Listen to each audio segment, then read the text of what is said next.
Hi everybody, happy Tuesday live stream. So good to see you. I haven't seen you for a couple of weeks and I am really happy to be here in one sense.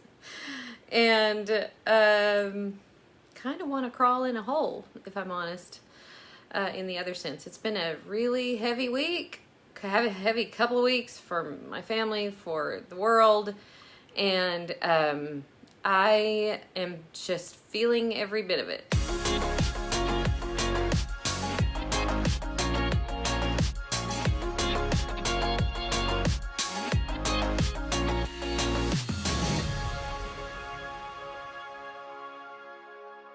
I am glad you're here.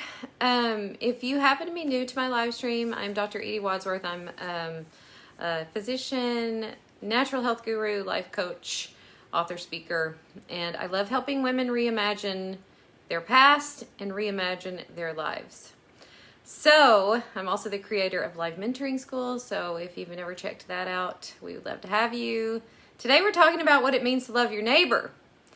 And I literally have been talking about and studying this topic for probably 10 years. When I first converted to Lutheranism and joined the Lutheran Church, they have such robust teaching on what it means to be a neighbor.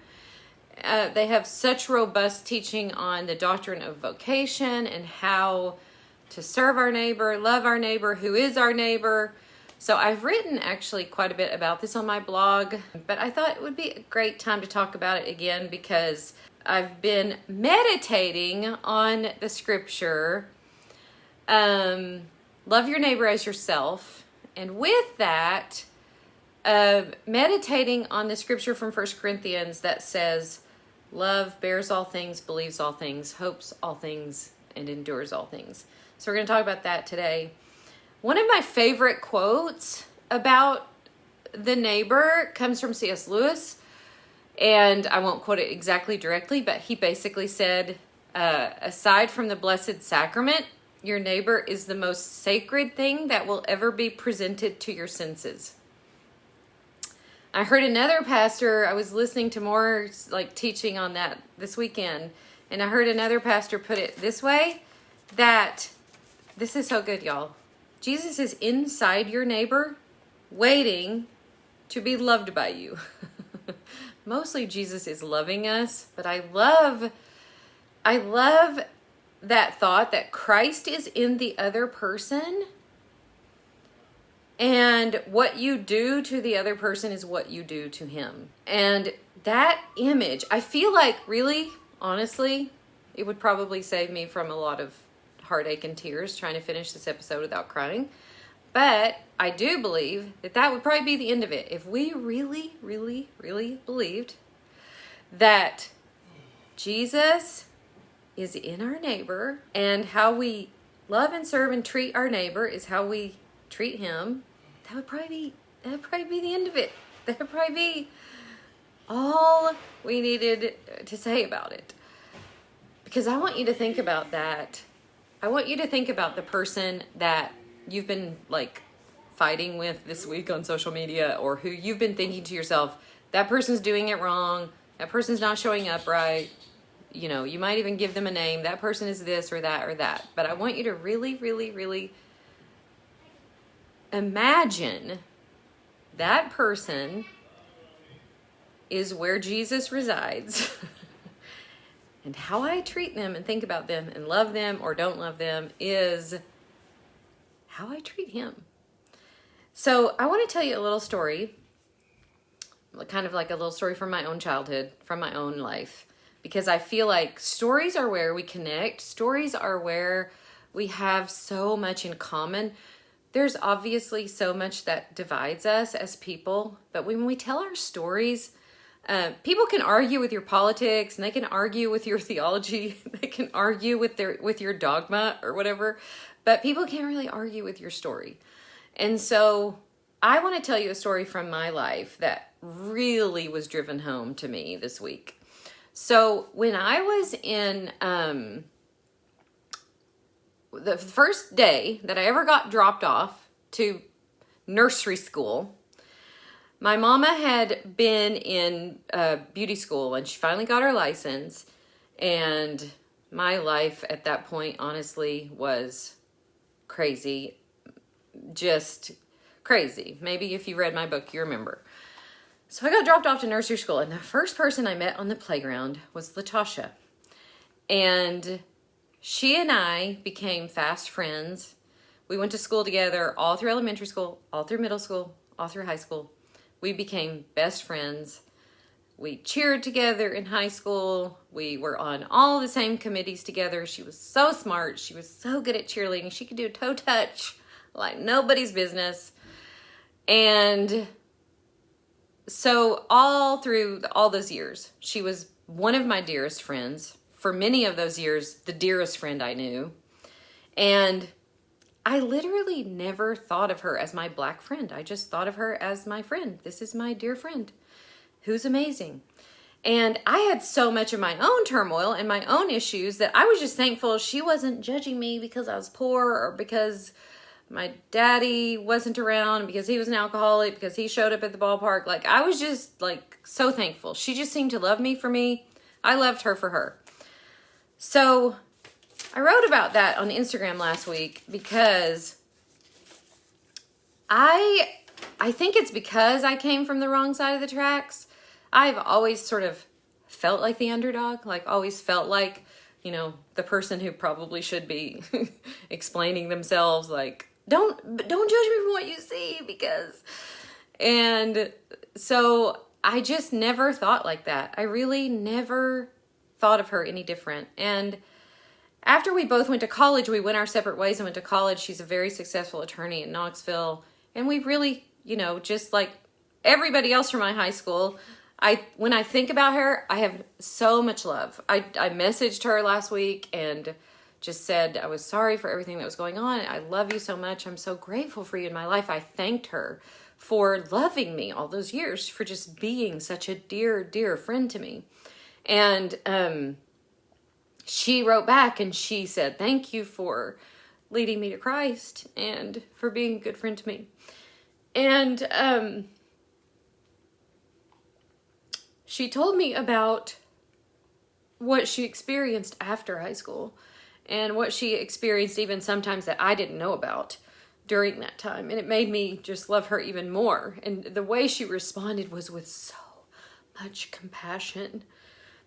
The way she responded was just like I remembered her, full of love, full of compassion, even though in a lot of ways she had been mistreated by people who, you know, were ignorant or, you know, didn't appreciate how amazing she is. And that whole exchange kind of sent me into a tailspin because I think about that verse and I think about the way C.S. Lewis looks at our neighbor, and I think about the way I've been taught in the scriptures about loving our neighbor, and that literally that person bears the image of God, whoever it is that we come across. And last year when we adopted Thomas, there was this, or as we were adopting Thomas, there was a quote from Frederick Buechner that kept going through my heart over and over. That compassion is the sometimes fatal capacity for feeling what it is like to live in someone else's skin. Knowing that there can never really be peace and joy for me until there's peace and joy for you too. And I have really clung to that with him because fighting for his freedom emotionally and grieving with him and walking with him through this has been the hardest thing I've ever done. And I have felt so ill-equipped, like so ill-equipped to do it. I don't know enough. I'm not patient enough. I don't have the capacity for it. But what we just do is we just show up. And sometimes you have a night like last night where I just sit in my bed and cry and pray to God that he will equip me to be better, to know how to bear somebody's burdens. And so as I'm thinking about this, as it relates to all of the people in our lives, all of the people who are our neighbors, who we pass by day, our husbands, our children, all of the people that we have contact with, as I think about what it really means to be a neighbor, and to be a neighbor like Christ is a neighbor. What I think about is something that we say in our church every Sunday, which is, Lord, I have not loved you with my whole heart, and I have not loved my neighbor as myself. And I think the first step to being a good neighbor is admitting that we're not good neighbors. It's really just being honest with God and honest with ourselves and vulnerable and saying, I have not been a good neighbor. I haven't been a good neighbor to Stevie sometimes. I haven't been a good neighbor to Thomas or to Latasha or to the millions of other people in my life, and the people that are in my real life all the time that I have not been a good neighbor to. And that confession is so freeing, to confess that we have not been the neighbor that we could be to the people in our lives who are hurting, who need us. And so when I was at church this past Sunday and we said the confession together, I felt it choke off my breath. Last night, after all the craziness and division in the world, after having really pretty much a month full of house guests and just so feeling ill-equipped and depleted from everything going on in my life, we were sitting at the table and we got into a discussion, Stevie and I and the girls, we got into a discussion about everything that's going on. And Stevie said something that any other time I wouldn't have taken offense to, but I just got my feelings hurt. I feel like it was a division, like he was showing the girls some division, like I don't, believe what she believes. And then I went right back to Sunday, like, I love this man. I know his heart. I know he loves me. To really be a good neighbor to him means to give him the benefit of the doubt, to show him loving kindness, to not be so easily offended. And I really, as I was in my state of mourning last night, I just said, Lord, forgive me. Like, this is how it happens. This is how so much division happens. And admitting that we don't love our neighbors is a huge first step. That we don't love our spouses and honor them the way they should. That we don't love our children and honor them the way they should. That we are often sinning against the person that we love the most. And that is so much freedom because we don't have to pretend. We don't have to pretend like we're always doing it right. We can just confess, I'm not doing it right so much of the time, and I confess that, and I want to have a tender heart that is teachable. I want to have a spirit of humility that can continue to learn, how can I show up for my neighbor in the way that he needs me, that she needs me. So the first step is repent, that we are not the neighbors that we ought to be. The second is just to receive the love that God gives us, to receive the forgiveness that he gives us, to receive. We can't give out something that we don't have. And so to fully receive the love of Christ and know that we are adored and know that we are taken care of and know that everything that we've ever needed, he's already done and finished. And that freedom that we come from, that freedom that we get to live with reckless abandon because we know that we're being held. We know that we're being taken care of. So the verse where love believes all things, bears all things, hopes all things, endures all things, we're going to go through those words in a second. First and foremost, love, Christ's love, believes all things and bears all things and hopes all things and endures all things. He's the one doing it. He's the one we rest in. He's the one we look to and go, there you go. There's the example. I will never do it perfectly, and I confess that. And then resting and receiving his perfect love, his perfect way of acknowledging and honoring the image of God in every person we meet. So the third thing is just committing to love as a practice, committing to it as a practice. And if you look at the derivation of these words today, love bears all things. So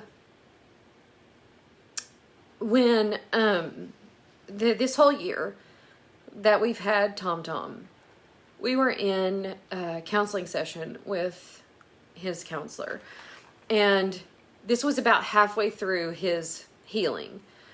And he would, when we first started going, he was getting play therapy and splanchna therapy kind of at the same time. And during his play therapy, when we first started, he was always playing with emergency vehicles. He was pretending like the house was on fire. He was pretending like somebody got hurt. He was pretending like we're taking the ambulance to the hospital. He was basically pretending like we live in the world that we seem to be living in right now. And as we watched him heal over the past year, the way he plays is so much different. And in the middle of that, I was sitting in therapy with him, and he starts bringing me all of these things. He brings me a big old stuffed like snake, and then he brings me a rubber snake, and then he brings me like a crocodile, and then he brings me a dragon. And I'm sitting here holding all of these things. And after he loads me up and I'm sitting there with my arms full, after he loads me up, he goes back to play, and he goes to play with just something normal kid, like he just goes to play with Legos or whatever. And my precious therapist called me after that and said, I don't know if you picked up on what happened today, but this was a major breakthrough. And I said, yeah, I could feel it. And she said, he just brought you all the scary things. He just needs you to hold the scary things so that he can play. And those words that she said to me have just reverberated in my heart so much. It's what it means to bear each other's burdens. It means, can we hold the scary things of other people? Can we be part of the solution? Can we bear the burdens of people who are having a hard time bearing their own burdens? Can we, I think of it with CrossFit because my CrossFit community has been such a huge blessing to me, but I think about, the actual weights, like being under a heavy weight, and can we step in with people and help carry the weight? I love the part in that verse where it talks about believes all things. Can we believe about our neighbor the best of him?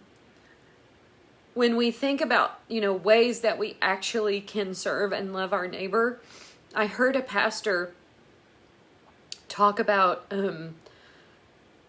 what it is like to really love and serve your neighbor. And what you think about when you think about that is you think about the 10 Commandments, and you think about what can you help protect of your neighbors.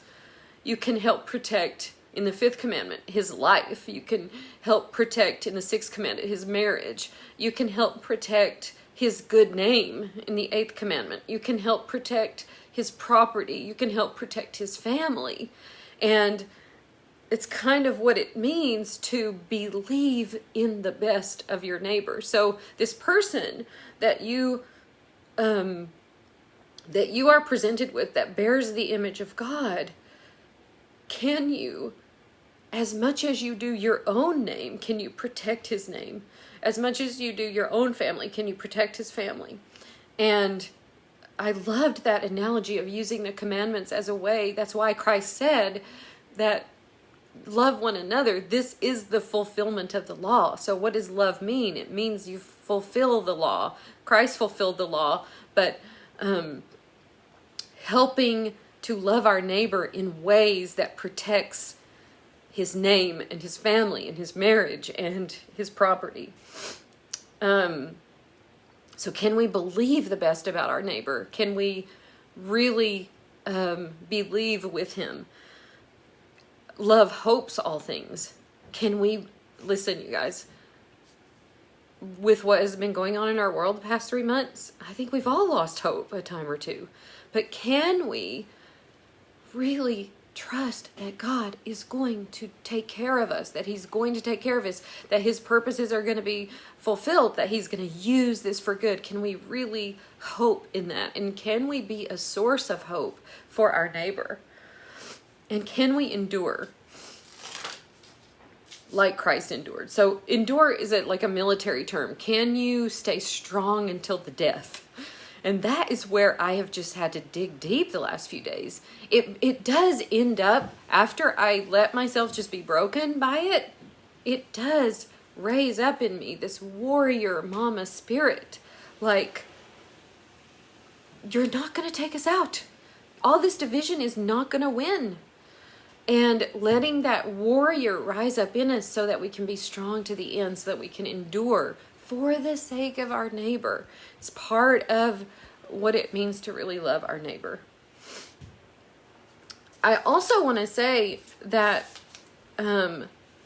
these ways that we can like physically and tangibly love our neighbor will cost us something. And love always has sacrifice attached to it. So when we think about Christ's love for us, it always has a sacrificial component. It's always like love is ready to sacrifice its time, its resources, its name, whatever it is always ready to sacrifice. And I just think about that so much when I think about what is happening in my own family and in the world right now. The last thing I want to say is, and I can't remember, I've really listened to so much teaching and read so much about this subject that I can't remember who this was from. I should have written it down. But this was a pastor who said, there's going to be a gap between you and your neighbor. There's a gap there. You don't understand him. He's not like you. His family's not like yours. He doesn't believe like you. There's going to be a gap. You get to choose what goes in the gap. I love this concept so much. I love this concept so much. You get to choose what goes in the gap. You get to choose how you think and feel about this person. This is a lot of what I teach in Life Mentoring School. Your ability to love your neighbor has nothing to do with your neighbor. Your ability to love your spouse has nothing to do with your spouse. Your ability to love your children has nothing to do with them. It has everything to do with you and your ability to love. And this is a practice that we have to keep practicing. What do I want to think and feel about my neighbor, and how can I practice that on a daily basis? How can I be mindful of them? How can I think on them? This morning, because we had just a little bit of conflict last night, when I woke up this morning, I just decided how I want to think about my marriage. I adore my husband, and I'm so thankful for all the sacrifices he's made for us, and I don't want to let some petty offense come between that. So I have to on purpose decide to choose that instead of offense. And we have this choice to make every day. Are we going to choose to be offended? Because if that's what we choose, we get to be offended all day, all the time, every day. And I can tell you that is not going to lead to us showing up the way we want to show up. And when I think about that in my nearest relationships and how hard it is in my nearest relationships, I have to beg God to help us in the relationships that are way further away. We get to choose what goes in the gap. We get to choose that. And God give us grace to choose love and compassion and understanding, even for people who aren't reacting the way we think, the people who aren't showing up the way we think. How can we learn to ask ourselves, how do I want to show up in the world right now? I'm going to be honest, the way I have been feeling, I don't want to show up in the world right now half the time, but I do know that I love the scripture that says, do not grow weary in doing good. Do not grow weary in preaching the gospel. Do not grow weary in sharing the love of Christ. Do not grow weary in bearing the burdens of your neighbor, whoever your neighbor is.